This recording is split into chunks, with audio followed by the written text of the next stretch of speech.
সবাইকে স্বাগতম। আজ আপনাদের সামনে কথা বলবো বাংলাদেশ এবং সংযুক্ত আরব আমিরাতের মধ্যে টি-20 সিরিজের দ্বিতীয় ম্যাচকে নিয়ে।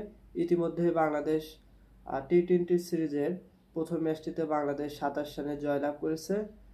আজ এখন আপনাদের সামনে আলোচনা করব সংযুক্ত আরব আমিরাতের সাথে দ্বিতীয় ম্যাচে বাংলাদেশের স্কোয়াডে কি পরিবর্তন হতে পারে।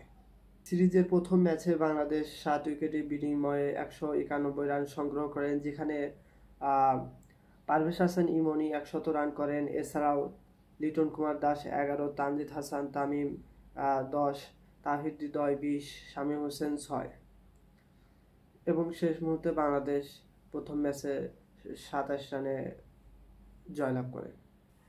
সিরিজের দ্বিতীয় ম্যাচে বাংলাদেশের স্কোয়াডে কিছুটা পরিবর্তন হওয়ার পসিবিলিটি রয়েছে। ইতিমধ্যেই মুস্তাফিজুর রহমান আইপিএল খেলার জন্য সংযুক্ত আরব আমিরাত থেকে ইন্ডিয়ায় চলে এসেছেন। সেই সাথে বাংলাদেশের স্কোয়াডে প্রথমত পরিবর্তন হতে পারে বাংলাদেশের ওপেনিং তানজিদ হাসান তামিমের। তার রিপ্লেসমেন্ট হওয়ার সম্ভাবনা রয়েছে বাংলাদেশের সাবেক অধিনায়ক নাজমুল হোসেন শান্ত অথবা সৌম্য সরকারের। আরও রিপ্লেসমেন্ট হওয়ার সম্ভাবনা রয়েছে শেখ মাহিদি হাসান, যে কিনা সংযুক্ত আরব আমিরাতের সাথে প্রথম ম্যাচে মাত্র 5 বলে 2টি রান, সেই সাথে 4 ওভারে 55 রান দিয়ে 2টি উইকেট মাত্র সংগ্রহ করেছিলেন। এখন আশা করা যাচ্ছে শেখ মাহিদি হাসানের রিপ্লেসমেন্ট হতে পারে রিশাদ হোসেন।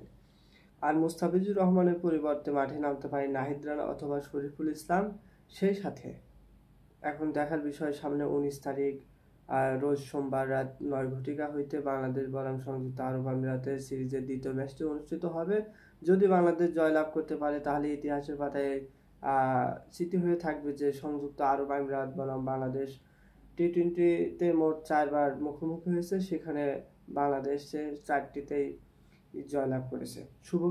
শুভকামনা রইল বাংলাদেশ টিম এবং টাইগার্সের প্রতি। ধন্যবাদ সবাইকে।